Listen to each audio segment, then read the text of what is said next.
Now,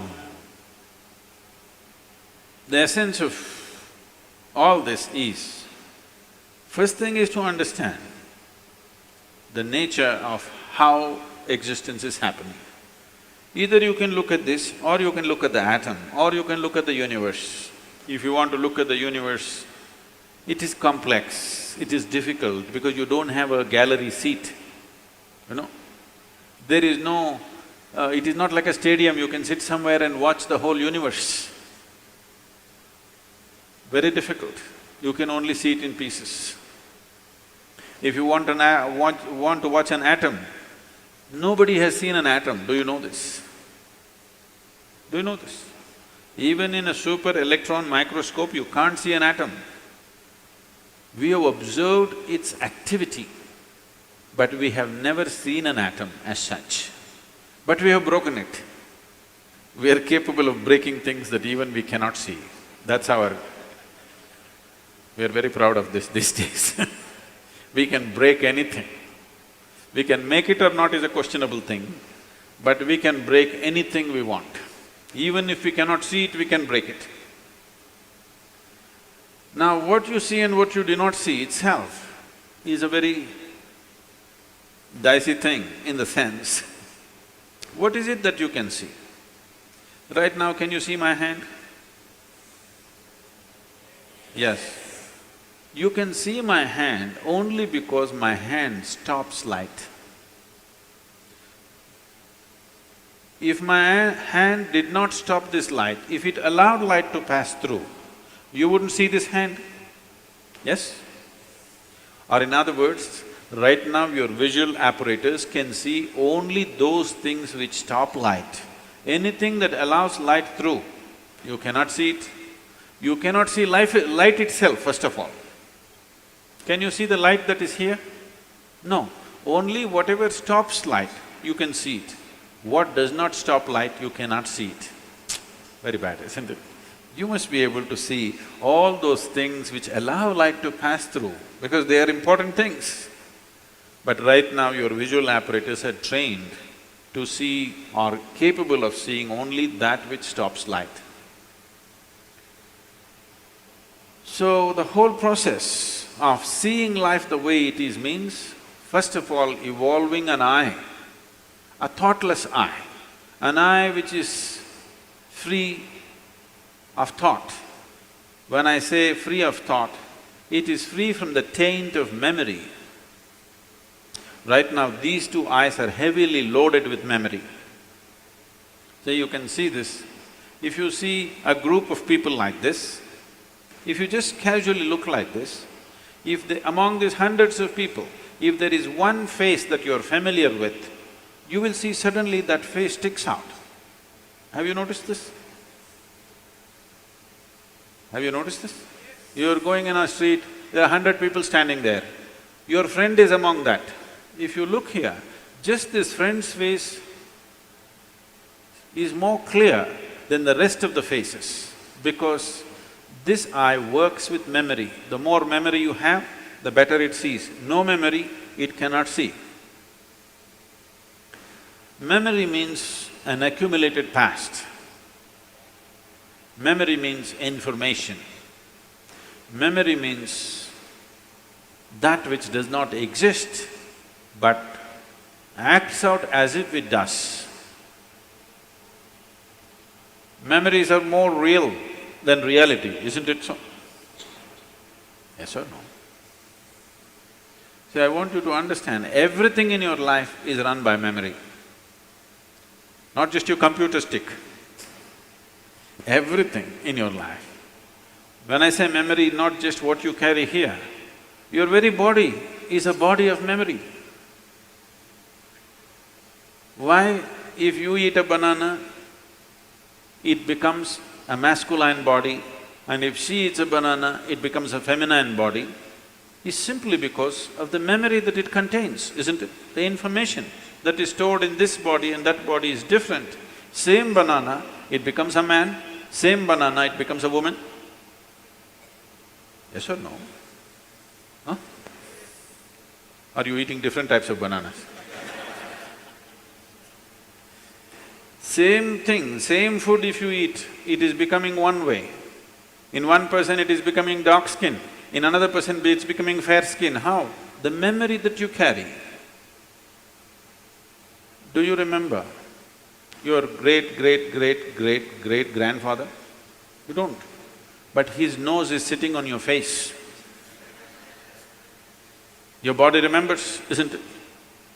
You may not have no idea who it was, but your body remembers even today.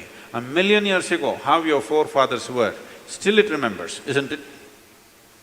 So what you call as my body is just a body of memory. And eyes are loaded with memory. Eye which is loaded with memory, an eye which is corrupted with memory, cannot see anything the way it is. It will only see things as it is convenient because the software is working from inside. It will not allow you to see anything the way it is. This is what traditionally we are referring to as karma. It is there in your body, it is there in your energies, it is there in the way your chemical reactions happen, it is there in your brain, it is there in your mind, it is there in everything. In the very physical energy that you carry, there is memory, because you will see each person's energies behave differently from the other, simply because of the type of memory it carries. If you want to get rid of this, it's a long process, and if you get rid of this, dismantling of the personality and the body will happen. So another way is to create a distance from it. Just hold it little away. When you want to play with it, you play with it. When you want to switch it off, you must be able to switch it off. So for this, an external view is needed. Right now, your ears are loaded with memory, your eyes are loaded with memory, your tongue is loaded with memory. Why? If you are born in Karnataka, if you go to North India, food doesn't taste good, is because the tongue is loaded with memory. Yes or no? Have you suffered this or no? You went north and they said aloo bhaji, aloo aloo matar, aloo palak, aloo parota, aloo, they said. You couldn't stay there because your tongue is loaded with memory. It wants the same things back, otherwise it will suffer. So what being loaded with memory means is a cocoon of the past is holding you. It will not allow you to even move into the present. A cocoon of the past holds you, and you allow it to do this because it feels safe. It creates a cocoon. There is safety, but in safety, there is also imprisonment. You're really safe if we lock you up in a safe, isn't it? But the problem is you can't get out. That's the whole problem. Walls that you build as self-protection, they also become the walls of self-imprisonment. That is the nature of life. If you lock yourself from inside or outside, it's the same thing. As long as you do not open the door, whether somebody locked you from outside or you locked yourself from inside, there is no difference. Anyway you're imprisoned, isn't it? At least somebody locked you from outside, you can at least complain and scream. You locked yourself from inside, you can only be depressed. You cannot even scream. At whom will you scream? So this process of what we are looking at is the memory imprints itself on all levels, right up to the elemental level. From the 5 elements which function here, from just after that, memory's work starts. So when we utter the word karma, it is not one simple formula, or it's not, people are saying theory of karma. We are not talking about any theory.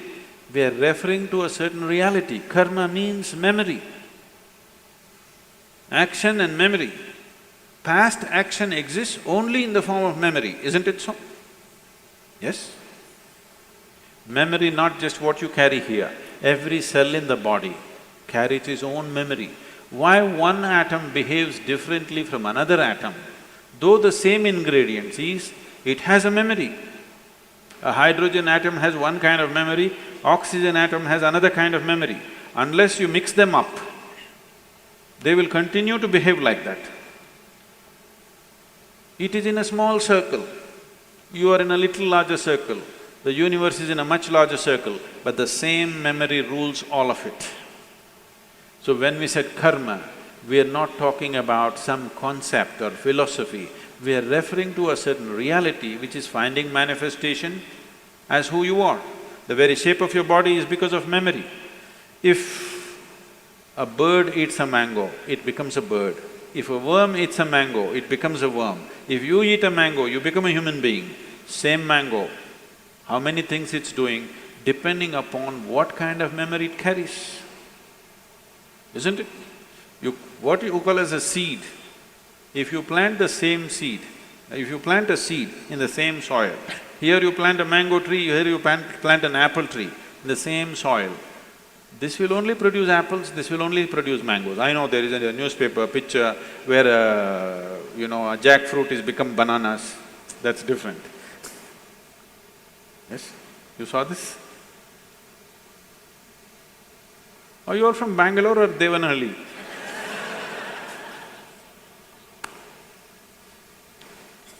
No, you didn't see this? A bunch of bananas are coming out of a jackfruit for some reason. That's a freak. And that's happened because of some mix-up.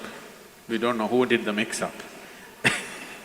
But essentially, if you… in the same soil, if you plant an apple seed and a mango seed, this will only produce apples, this will only produce mangoes, because seed is a certain amount of memory, isn't it? Whether it is a seed of a plant or your father's seed which entered your mother's womb, it is just memory and memory and memory, isn't it so? This is karma, and this goes right back, right up to the elemental level, everything is memory.